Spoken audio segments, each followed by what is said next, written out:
Hoy estamos en fiesta de primicias. ¡Eso! Hoy estamos en fiesta de primicias. Yo ya traje la mía, ya está acá. Ayer mientras hacía el pan para traer a la iglesia como la primicia, me di cuenta, o sea, la verdad no me había percatado. Nosotros en casa hacemos pan bastante seguido y no me había percatado que este justamente es el primer pan del año. Entonces yo le agradecí al Señor porque decía, Padre Dios, qué buena cosa, es la primera masa, es el primer pan y lo traemos a tu casa y le bendecimos al Señor por eso.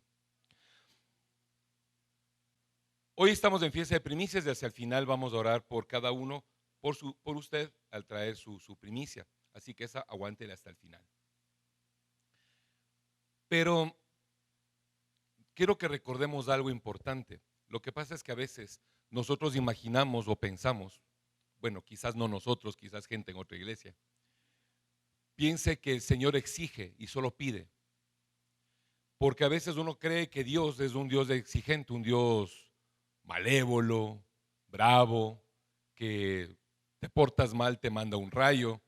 No creo que mande rayos, hasta ahora no me ha caído ninguno, para ser franco, y con todo lo que yo he hecho debería estar más cachicharrado. Pero uno piensa que las cosas vienen por castigo, ¿no? Que sí, que me enfermé por castigo de Dios, que sí, mi trabajo me va mal por castigo de Dios, que sí, el Barcelona perdió por castigo de Dios. No, eso siempre pasa. Son cosas que suceden de acuerdo a nuestras elecciones, a nuestras decisiones. Hay cosas que nosotros decimos y queremos hacer, decidimos hacer. Por ejemplo, los que están casados a veces se quejan y dicen, Señor, la mujer que me diste. Y yo me imagino a Dios en el cielo diciéndole, vos fuiste a meterte ahí, mijo. Yo no quería eso para vos, vos fuiste, vos buscaste, aguántate. También me imagino a las señoras diciendo, Señor, pero es que el marido que tú me pusiste para que yo me sujete.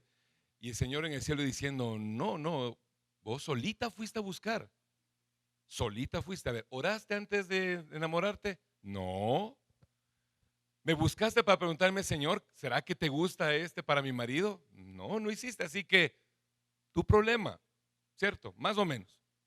Como cuando uno renuncia al trabajo. Les voy a comentar una situación. Y yo sé que les ha pasado a muchos. Que tienes un trabajo, en ese trabajo te pagan un sueldo X, lo que sea, y tú estás ahí haciendo las cosas bien. Pero como en todo trabajo hay cositas feas, ¿no? Siempre alguien te ve mal. Juanjo, no es cierto. Sí, es una visión. Por Dios santo, milagro de primicias. Juanjo está aquí. Dios santo. Y Carlita también. No, solo el Juanjo, entonces medio milagro. Bueno, entras al trabajo, siempre hay un problema, el jefe te vio feo, el compañero te trató mal, siempre hay alguien que es chupamedias, a ti te da iras de eso. Quizás hay alguien que trabaja menos que tú y gana más que tú y te quejas, ¿no es cierto? Dices, no, este relajo. Al principio estás feliz, dices, gloria a Dios, tengo trabajo, aleluya. Pero luego vienen estas cosas y te empiezas a quejar. No, aquí me oprimen, aquí me explotan y bueno, no me siento bien. Señor, quiero otro lugar. Y entonces empiezas a buscar y encuentras otro sitio que te pagan más, ¿no es cierto? Entonces tú dices, yo me merezco más porque soy hijo de Dios. Y te vas al otro lado porque te pagan, póngale unos $300 más, que sí es una cifra interesante como para cubrir algunas cositas, ¿cierto? Y te vas. Y cuando llegas a ese otro lugar, y cuando te vas, te dicen, ¿y por qué te vas? Es que yo merezco algo mejor y me voy a algo mejor. Y das testimonio en la iglesia, hermanos, tengo nuevo trabajo, voy a renunciar al anterior y me voy al nuevo. Y te vas. Resulta que en el nuevo llegas y en efecto ganas $300 más, pero también te explotan más, hay otro chupamedias, hay otra persona que trabaja menos que tú y gana más, hay otro jefe que es bandolero, bandido. Eso hay en todo lado, en todo lado. Y resulta que te vuelves a quejar y parece que la historia se repite y se repite y se repite. Y de pronto tú le dices a Dios, Señor, es que tú me diste este trabajo y yo la estoy pasando mal. Y quizás Dios te puede decir desde el cielo, tú escogiste ese trabajo. Tú estabas bien en el de acá. pero dijiste que quieres ganar más y buscaste otro y te cambiaste, porque la realidad es que hacemos eso, buscamos otro. Y está bien, es lo que hay que hacer. Lo que no hay que hacer es pensar que todo es culpa de Dios. Pero como decía, a veces nosotros pensamos en que Dios es malo y que yo peco, dije una mentirita o tengo una mala elección y quizás Dios en castigo me mandó estos hijos que tengo. Es que en castigo Dios me dio esta suegra que tengo. Es que en castigo Dios me dio esta esposa, este esposo, en castigo de lo que me pasa. En castigo de mis pecados, Dios me dio esta enfermedad. Y entonces es necesario que nosotros tengamos cuidado de esto. ¿Por qué? Porque tenemos que tener perspectiva clara de las circunstancias. Por ejemplo, si usted come mucho y se pone un poquito gordito, no va a decir, no, el Señor me mandó este castigo de las guatas. Eso, Dios no tiene la culpa. De pronto la menestra, la carne apanada, las papas fritas, esas tienen la culpa. Y que te gusta mucho, ese es el problema. O que no haces ejercicio. Quizás podría ser que alguien que tenga ahora mismo problemas en el corazón, problemas cardíacos, no enamoramiento. Sí, porque alguien suspiró por acá y dijo así. "Ay, sí". Que tengas problemas cardíacos, podría ser que no haces ejercicio. Eso tiene mucho que ver con estar gordito. Puedes hacer ejercicio y de pronto seguir con unas días de más. Eso es independiente. Otro día hablaremos de aquello. Pero el caso es que no le podemos culpar a Dios por eso, sino que es algo que yo he decidido, o decidí hacer, o decidí no hacer. Por ejemplo, si tú vas al colegio y estudias, llegas a casa y lees, y lees, y lees, vas a ser mejor que el resto en estudios. Es una consecuencia. No es que el más inteligente del curso, el que tiene mejores notas, no es que se acuesta en la noche, se conecta algo aquí, se despierta y hace física. No pasa eso. Estudia. Hay dones, ¿no? Hay gente que es muy buena para las matemáticas, por ejemplo, Damián, Jessica, son buenísimos para matemáticas. A mí me cuesta. O sea, sí soy bueno, pero no así espectacular como ellos. Ellos son buenos para la música, agarran un instrumento, dan dos patadas como Gregory y plum, ya sabe tocar el piano. Le cambian de instrumento, un mes ya sabe. Eso es un don. Papá me compró una guitarra a mí a los, ¿qué? 15 años, hasta los 25. Yo lo intenté, por Dios que lo intenté. Es más, hasta ahora lo intento. Damián ha tratado de explicarme. No, no, tengo dos manos izquierdas, no sé. No puedo con eso. Son dones, son talentos, pero hay otras cosas en que sí puedo. Lo importante es que yo explote lo que puedo. El Señor nos dio a nosotros dones y talentos. Dice la palabra que a uno le dio 5 talentos, a otro le dio 2 talentos, a otro le dio 1. Esos talentos son cantidades de dinero, ¿no? Pero a nosotros también nos dio cosas similares, ciertas cualidades. A uno le hizo más alto, a otro le hizo más pequeño. Por algo ha de ser. Ahora, claro, lo triste sería que el que es pequeño diga, no, yo quiero ser basquetbolista en la NBA, pero con esta talla, ¿qué va? O sea, eso sería quejarse de algo que de pronto no deberías aspirar, para explicarlo así. Lo que uno debería aspirar es explotar lo que uno tiene bueno, lo que el Señor te puso y que tú sabes que sabes hacer. Y tú conoces. Entonces lo importante primero es sentarse un rato, hablar con el Señor como hablaba el rey David y decirle, Señor, examina mi corazón, muéstrame, muéstrame lo que está dentro, para que uno también pueda ser consciente de las cosas que uno es y sobre lo que uno es, poder explotarlo. Si yo no soy bueno para el fútbol, ¿por qué me voy a inscribir en el Independiente del Valle? Me va a ir mal. En el primer entrenamiento me van a votar. Pero si soy bueno para la música, entonces agarro un instrumento y explotemos eso. Si eres bueno para las computadoras, eres bueno para los sistemas, sabes que no me refiero a programar en Netflix, ¿no? Sino eres bueno manejando Excel, Word, sabes bastante de programación, te gusta esa cosa del Visual Basic. Entonces estudia programación y vas a ser bueno en eso. Si eres bueno conversando con las personas, escuchando a las personas, si eres bueno entendiendo a las personas, hazte psicólogo, hazte consejero. Si te gusta llevarte tú los problemas de las demás personas, preocuparte por el resto. Si te gusta dormir pocas horas, pasar la semana sin fines de semana, hazte pastor.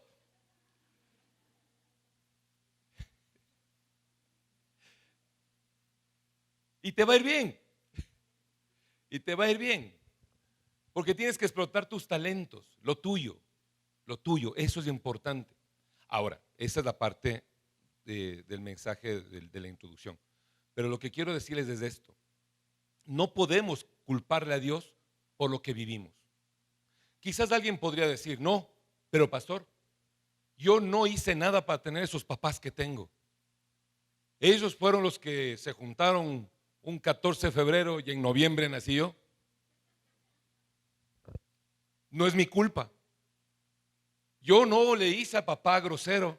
Yo no le hice a mi mamá como es. Así que eso sí es castigo de Dios. No, no es un castigo de Dios. Son elecciones que tus padres tomaron. Y son cosas que a nosotros nos toca enfrentarnos, conforme a lo que hablábamos del año pasado, con valentía. Con valentía. Porque, bueno, nosotros no manejamos la política económica del Ecuador. ¿Qué nos toca hacer? Nos toca enfrentarnos. El día de mañana subirán el IVA al 15%, pues lo suben. ¿Qué nos toca hacer? Pagarlo. Mover el presupuesto, porque esos 3 punticos del IVA me va a mover muchas cosas. La educación no, pero sí el tema de ciertas comidas, el tema de la ropa. Entonces me tocará hacer un presupuesto en el que me tocará quitar algo para poder cubrir el faltante, ¿no es cierto? Y eso es valentía. Los ucranianos que estaban felices ahí en su tierra, hasta que a los rusos se les ocurrió echarles un bombazo y empezó la guerra. ¿Qué pecado de los ucranianos? No, pecado de los rusos, que empezaron la guerra. ¿Y a los otros qué les toca? Pelear, defenderse, sobrevivir, salir adelante. Cuando el Señor les entrega la tierra prometida al pueblo de Israel, es más o menos similar. ¿Usted no se ha preguntado por qué pasaron caminando 40 años en el desierto? Es cierto que hubo un tema de pecado de la generación más vieja y tenían que morir. ¿Por qué tenían que morir? Porque no valía la pena que entren a la tierra prometida con ideas anticuadas. No valía la pena que entren a la tierra prometida y apenas entrando, hagan una grulla de oro y la empiecen a adorar. No valía la pena, tenían que morirse. Y venía una nueva generación. Pero cuando hablamos de nueva generación que entró a la tierra prometida, uno se imagina, sí, claro, entraron los muchachos de 25 años con toda su fuerza. Pues no, entraron los muchachos de 40 años. Aleluya. Esa fue la generación que entró, porque los que murieron, murieron ahí, pues, y la nueva generación fue entrando. Pero junto con esta nueva generación entraron 2 veteranos, Josué y Caleb. Ya eran viejos, 80 años tenían. No tenían 15, tenían 80. Y a los 80 pasaban jornadas enteras caminando en el desierto. Algunos con 25 no pueden llevar la taza del dormitorio al lavabo. 80 años y cogían una espada, un escudo y se lanzaban a matar a sus enemigos, a pelear cuerpo a cuerpo. Ahora hay unos que con 25, 30 años no alcanzan a dar una vuelta al parque porque les da miedo el perrito que les muerde. Entonces, ese tiempo en el desierto,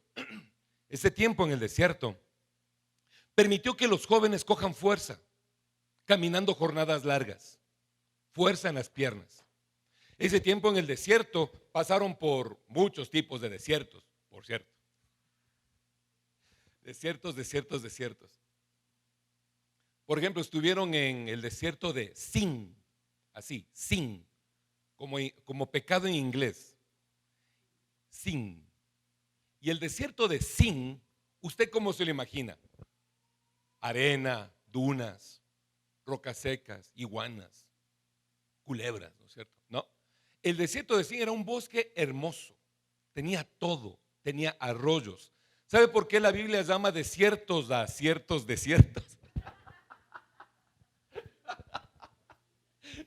Perdón, los que ya saben verle Lutier saben a qué me refiero. ¿Saben por qué la Biblia llama desiertos a algunos lugares? Son desiertos porque no hay gente. Son desiertos de gente, desérticos de gente, no desiertos de arena, es desiertos de gente. Por ejemplo, cuando usted está caminando de Otón a Cayambe, hay una parte muy verde, muy bonita, ahí se ve que crecen las cosas muy silvestremente y no hay un alma de personas ahí. Ese es un desierto, pero es súper verde. Hay un riachuelo y toda la historia, pero no hay gente. Ese es un desierto. ¿Sabe por qué pasaron ahí? Para que en el tiempo de ese desierto, de esa parte sin contacto con otro tipo de seres humanos, no se contaminen con costumbres de otros. ¿Sabe por qué tuvieron que vivir en ese tipo de lugares? Para que se acostumbren a pelear contra leones, contra osos. Para que cuiden sus rebaños en medio de esos lugares peligrosos. Porque cuando hay mucha gente, hay menos animales salvajes. O ustedes han visto un oso de anteojos por aquí, por el Ilaló. Pero es del hábitat de ellos. Había, ya no hay. Porque ahora lo que hay es mucha gente. Entonces, cuando pasan por el desierto es para entrenarse. De manera que la generación que entra a la tierra prometida entra fuerte. Entra con brazos fuertes, con piernas fuertes. Entran con una resistencia a aguantar el sol sobre ellos durante largas jornadas. Aprendieron a caminar todo el día tomándose tal vez un vaso de agua, tal vez comiendo una vez al día, y así todos ser fuertes. Así llegaron. ¿Para qué? ¿Porque Dios les castigaba? No. Porque llegando a la tierra prometida había que conquistarla.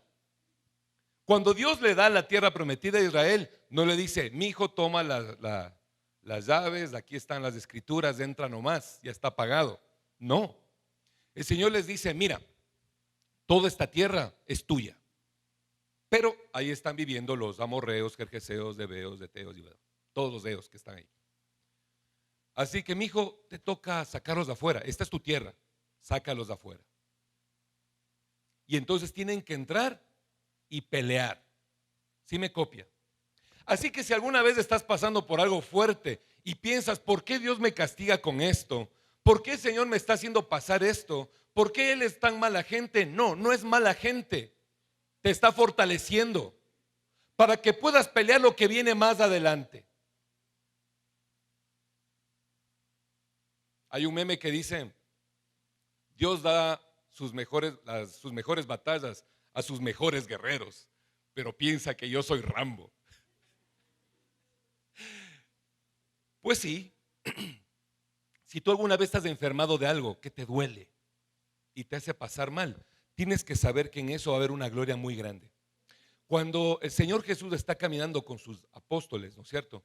Él les enseñaba caminando. Y cuando están en esas, se presenta un hombre que era ciego de nacimiento. Y la pregunta de ellos es: Señor, ¿quién pecó para que éste naciera ciego? Porque era ciego de nacimiento. ¿Quién pecó? ¿Él o sus padres? El Señor Jesús dice: bueno, sus padres no. Pero la pregunta es: ¿cómo va a pecar él? Si es ciego de nacimiento, ¿a qué horas pecaba? Pero le preguntan eso porque ellos tenían un entendimiento de que en alguna vida pasada, que eso no existe, pecó. Y por eso ahora le tocaba nacer ciego. Y el Señor Jesús le dice: no, ni él pecó ni sus padres. Esto no es por esa situación. Esto es para que se vea la gloria de Dios. Así que hay cosas que suceden en nuestra vida solamente para que la gloria de Dios se vea. Que te dicen en el ecosonograma que tu hijo pues está deforme, estás embarazada y que tu hijo le falta algo. Y tú sufres y oras al Señor y pides un milagro. Y podrías preguntarte: ¿y por qué me pasa eso a mí? Pues para que cuando nazca digas: ¡y! Está completito. Gloria a Dios. ¿Y por qué tienes un hijo que de pronto te trae con problemas? Pues porque el Señor quiere que ores y aprendas a orar y aprendas a pelear en medio de toda circunstancia. De toda circunstancia, porque hay una situación. Como he dicho, yo no tengo la culpa de los papás que tengo. Por cierto, mi mamá es espectacular. Acá está ella, genial. Porque si digo lo contrario, yo puedo decir que no tengo la culpa de lo que tienen mis padres, ¿cierto? Y hay una situación cierta, yo no puedo cambiarlos. Yo no puedo meterme en la cabeza de mi papá y hacerle pensar distinto, de mi mamá o de mi esposa. Tampoco puedo meterme en la cabeza de mis hijos para que mis hijos piensen como yo. No puedo. Ojalá pudiéramos. Todos piensan eso. No, yo no. Yo alguna vez sí le dije, Señor, ojalá yo me pudiera meter en la cabeza de este muchacho para que corrija su camino, yo haría esta otra cosa. Y el Señor me dice, ¿en serio? ¿Qué has hecho tú? Perdóname, Señor, métete tú en la cabeza de él y arréglale tú, porque yo la desgraciaría más. Nosotros no podemos cambiar a los otros, lo que podemos es cambiar uno. Y en ese uno tenemos la posibilidad que tiene la viuda, como la que de la historia del Señor Jesús que nos cuenta, que la viuda llegaba donde el juez injusto y le decía, hazme justicia, hasta que el juez le hizo justicia. Y dice el Señor, ¿cuánto más mi Padre te va a hacer a ti justicia si tú le pides? Y nosotros tenemos la ventaja de pedirle en el nombre de Jesús, pero ya nos marca una circunstancia el Señor. Aquí hay una insistencia. Hay que orar insistentemente, persistentemente, sin cansarse. ¿Hasta cuándo? Hasta que esa otra persona se muera, hasta que yo me muera o hasta que suceda el milagro. Y punto. Hasta ahí hay que orar, con la esperanza de que el milagro va a llegar, confiados en el Señor, confiados en que el que empezó la buena obra la va a terminar. ¿Y sabes cuál es la buena obra? La buena obra es que la palabra del Señor dice que si tú crees en Jesús, serás salva tú y tu casa. Entonces tú ya eres salvo. Sigue esperando que llegue el resto de salvación para el resto de familia.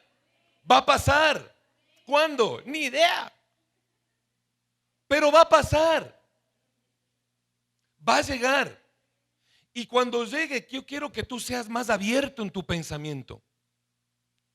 Vean, o sea, sí, les voy a decir con sinceridad. Yo, Mauricio, yo quiero ver a mis hermanos ahí. Yo quiero ver a mis sobrinos acá. Yo quisiera ver a sus hermanos, su familia, todos aquí y tener que ampliar la iglesia y que sea una iglesia de 10,000 gentes para que todas nuestras familias estén acá. Ese es mi deseo, sí. Y yo sé que es el suyo también. Pero si mi hermano se convierte al Señor y se va a otra iglesia, gloria a Dios. A mí no me importa que venga acá, lo que me importa es que se vaya al cielo. A mí lo que me interesa es eso.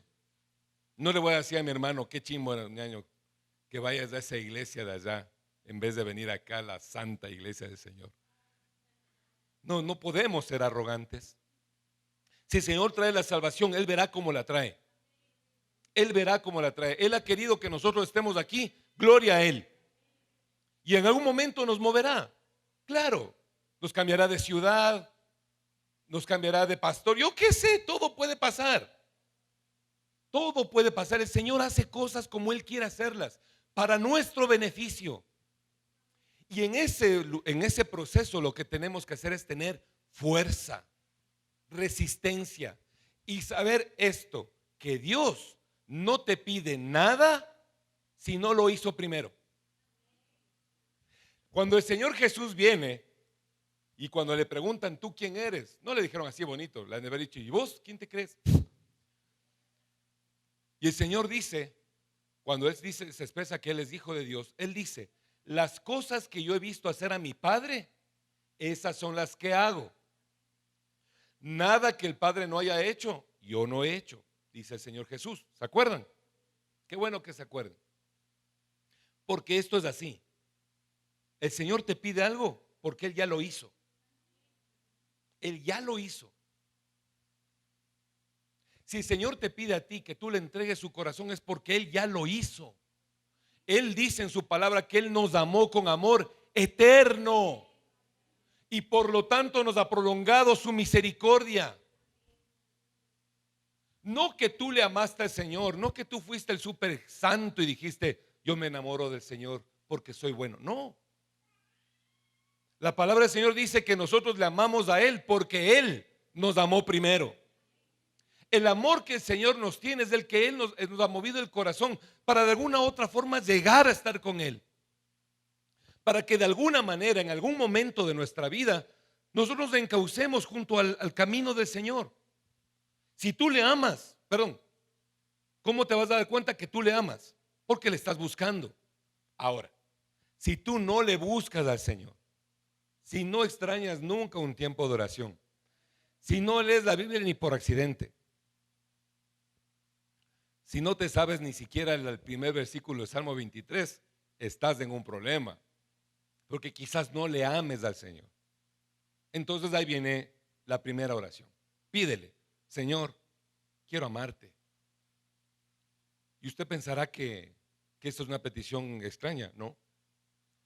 El profeta Jeremías escribe en uno de los versos que a mí más me trauman. Me encanta ese verso, porque el profeta Jeremías le dice al Señor, me sedujiste, Señor, y fui seducido. Fuiste más fuerte que yo y me venciste. Y resumiendo el resto, lo que tú quieras que haga, yo voy a hacer eso.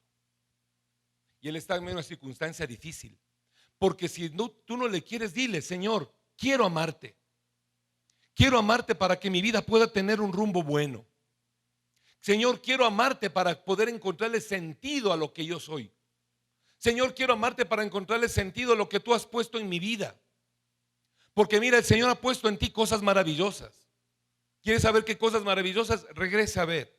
Mire la persona que está a su lado, que lo más seguro es que su mamá, su hermano, pero regrésala a ver. Mírale a los ojos y dile, gracias por haberte venido bañando.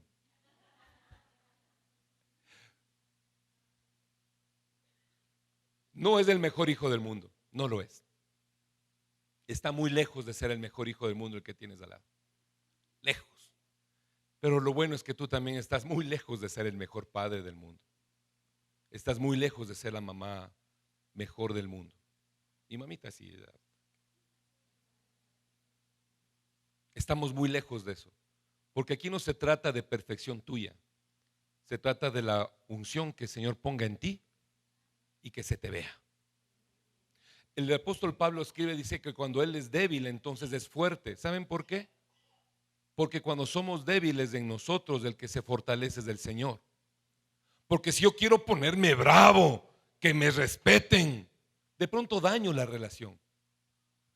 Pero si en cambio yo me pongo manso y digo que el Señor actúe en mí y le permito que el Señor fluya, todo vale con bendición.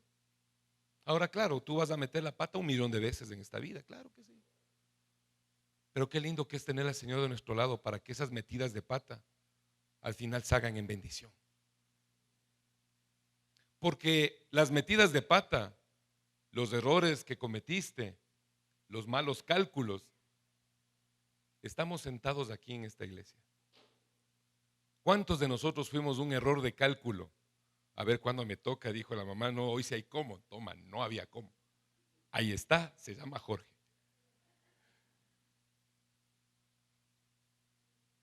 Así pasa, ¿no es cierto? Y son bendiciones del Señor. Porque no eres un accidente. No es que naciste porque a tu mamá le falló el cálculo o tu papá fue abusivo con tu madre. No es así. Todos tenemos un propósito delante del Señor y ese propósito se va a cumplir. Porque Él es fiel y es justo. Y Él no va a dejar que tú te pierdas. Él va a estar persistiendo hasta el día en que tú le conozcas. Cuando el Señor Jesús llega y nos dice en Apocalipsis 3:20, dice, he aquí yo estoy a la puerta y llamo. No dice estoy a la puerta y llamé. Y no me abriste, ya me fui, salado, ahí te quedas. No es así. Él está constantemente, llama y llama a la puerta hasta que tú le abras, hasta que tu hijo le abra, hasta que tu hija le abra, hasta que tu amado le abra. Y veas en ese momento la transformación de lo que significa que Jesús entre y cene contigo. El Señor no te pide nada que Él no haya hecho por nosotros antes. Él también dio primicia. Jesús es la primicia. Es el primer hijo. Es el primogénito. Dice la palabra que es el primogénito de los muertos también, porque fue el primero en resucitar, en la resurrección buena. Porque usted va a decir, no, no, pastor, aguante, espera, embraga. Lázaro ya resucitó antes. Sí. Y el hijo de la tsunamita. Sí. Y el hijo de la viuda de Sarepta. Y sin contar el montón de gente que el Señor Jesús resucitó. Sí, ya, casi. Cuando la palabra del Señor nos habla acerca de esta resurrección del Señor Jesús, de esta nueva resurrección que está en 1 Corintios, cuando nos habla de la resurrección de Él, que Él es la primicia de los que resucitan, es porque fue el primero en resucitar de la forma en la que lo vamos a hacer nosotros. Él no resucitó en este cuerpo que se engorda o se flaquea y tiene hambre y tiene sueño. Él resucitó en cuerpo glorificado. Él resucitó en un cuerpo que come también, no por necesidad, sino porque le encantó el pescado, porque le gusta la mantequilla, porque es lo que le gusta al Señor, ¿no? Porque el Señor cuando resucita están las puertas cerradas y ¡pum! Aparece en medio. Y no era un fantasma. Lo tocaron. Tomás metió el dedo. Y el Señor Jesús dijo, no habrá alguito de comer. Y le trajeron un pescadito, mantequilla y miel. Qué rico. Y se comió. Y luego cuando vuelve a presentarse a ellos, Él está cocinando un pescado en las brasas. Y come. Pero su cuerpo es distinto. Él fue y ascendió al cielo. Él voló y rompió los cielos, dice la palabra del Señor. Por eso Él es el primero en resucitar. Es la primicia. ¿Te das cuenta cómo vas a resucitar tú? Esas manchitas que no te gustan ya no van a estar. Esas canas de las que te quejas y tanto te pintas tampoco van a estar. Ese cabello que ya no hay va a estar.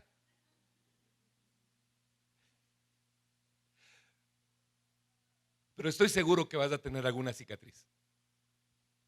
Algo te va a quedar. Te va a quedar quizás la cicatriz que más te dolió en esta vida. Y no me refiero al apéndice, ¿no?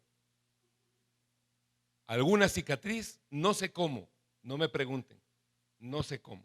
Solamente sé que algo nos va a dejar el Señor para que nos acordemos de la obra. Porque Él se dejó los huecos en las manos. Él se dejó el hueco en el costado acá. Él se lo dejó. Por eso cuando se le presenta a Tomás le dice, mete el dedo en el hueco, mete tu mano en el costado. Ahora sí crees, cabezón. Así que el Señor también te va a dejar algo, alguna cicatriz, creo yo. Y que cuando lleguemos al cielo podamos ver eso y recordar la victoria que Él tuvo sobre eso.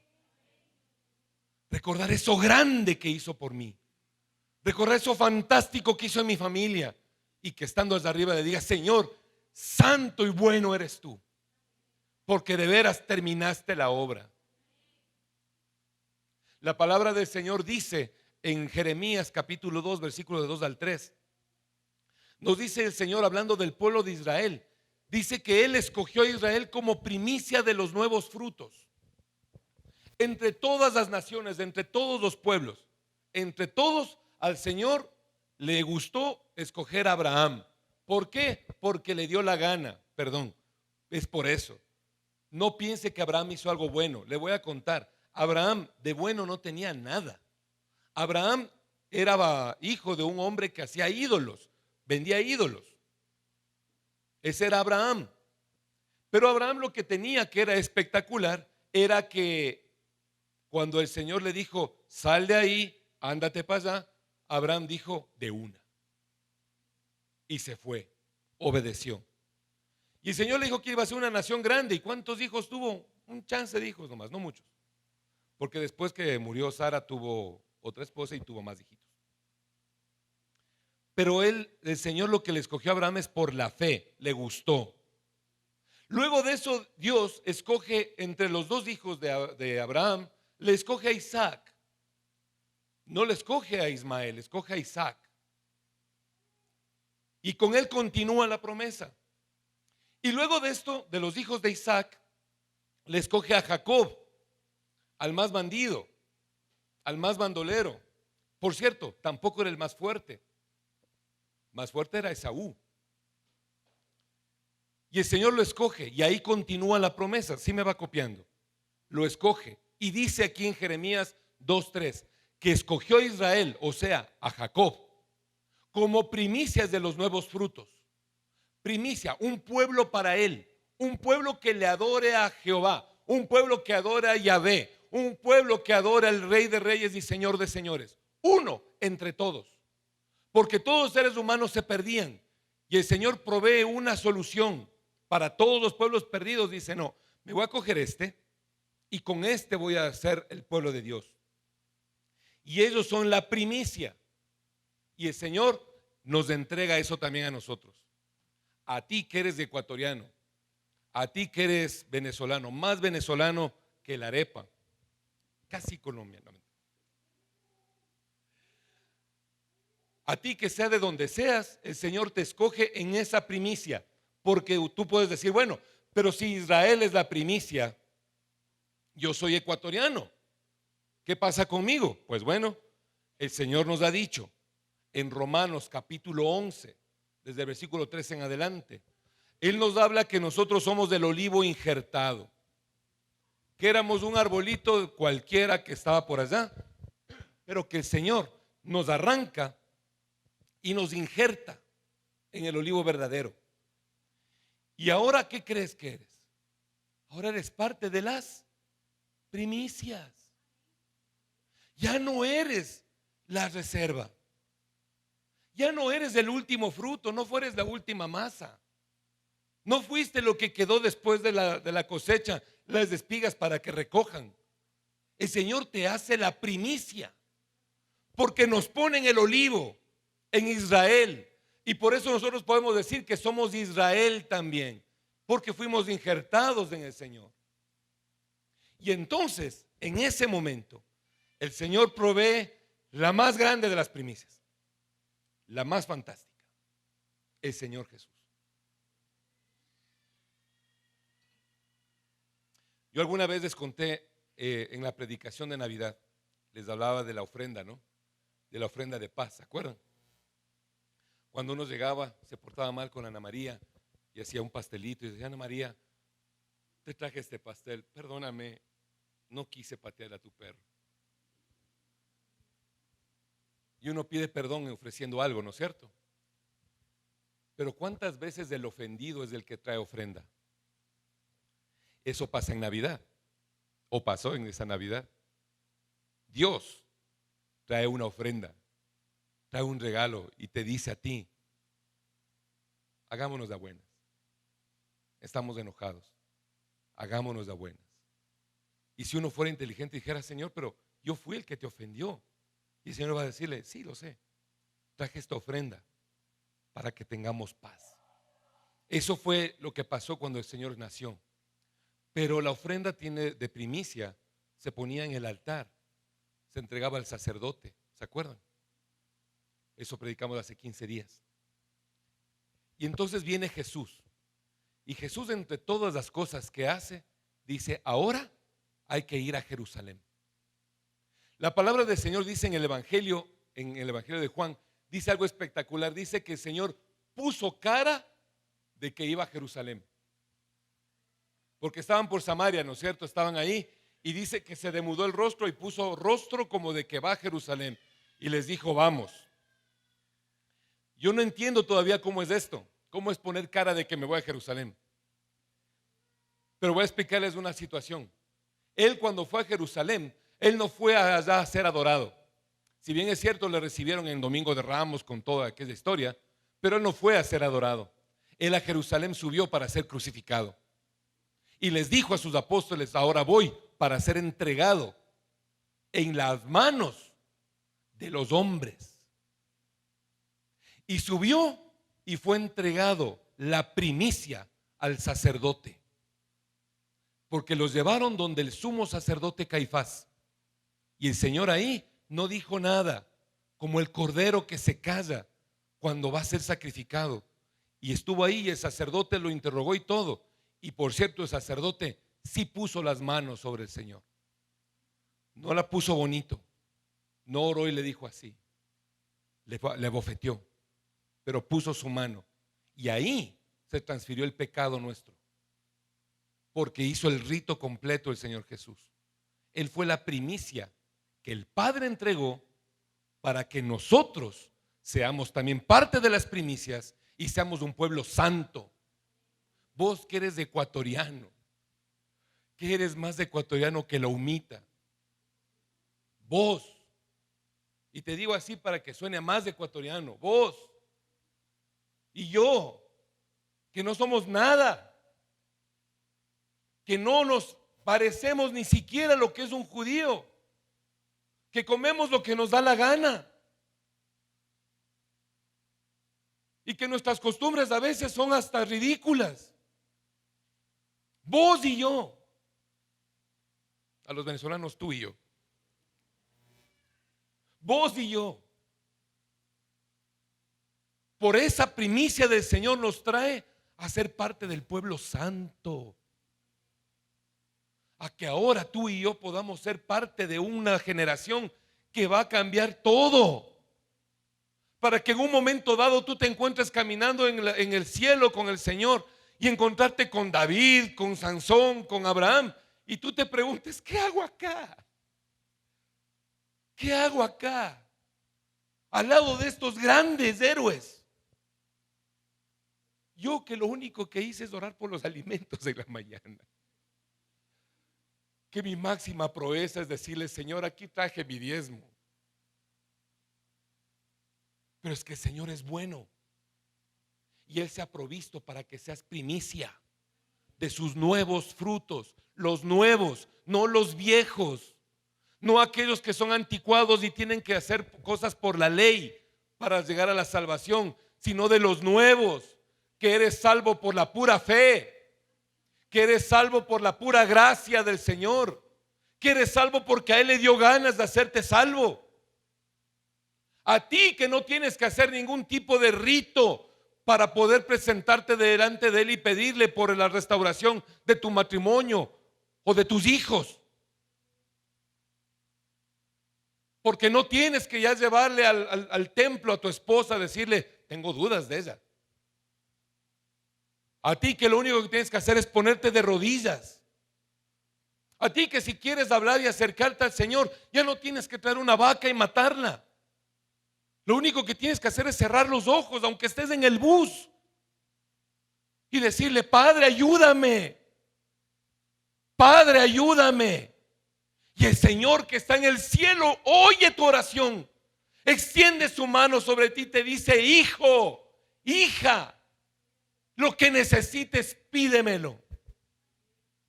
Y el Señor te lo da.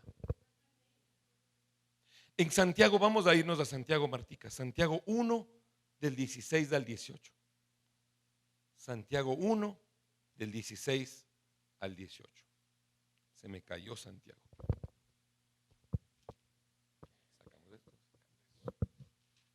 Santiago 1 del 16 al 18. Dice así: amados míos, no erréis. Toda buena dádiva y todo don perfecto desciende de lo alto, del Padre de las luces, en el cual no hay mudanza ni sombra de variación. Él, de su voluntad, nos hizo nacer por la palabra de verdad, para que seamos primicias de sus criaturas. Dale la gloria al Señor. Dale un aplauso al Señor. Grítale al Señor. Dile: gracias, Señor, porque ahora soy primicia de las criaturas. Primicia de las criaturas. Porque no eres cualquier cosa. Cuando el Señor hace los animales, las plantas y todo lo demás. ¿Qué fue lo primero? Las plantas. ¿Qué fue lo segundo? Los peces y las aves. ¿Qué fue lo tercero? Los animales terrestres. ¿Qué fue después? El ser humano. Y aquí nos dice que nos hace primicias de sus criaturas, para entender que la primicia no solamente es lo primero, sino que es lo mejor. Pauli, ¿te das cuenta que eres lo mejor? Mi hijo, ¿te das cuenta que eres lo mejor? No eres cualquier vaina. Eres lo mejor. Eres lo mejor.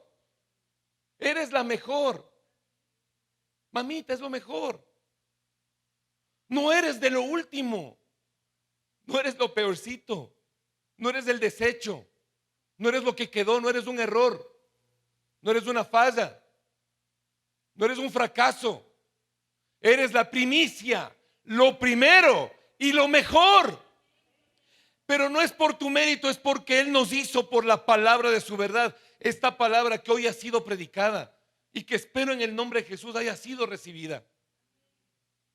Haya sido recibida en tu corazón para que entendamos que Él dio primicia y esa primicia es Jesús.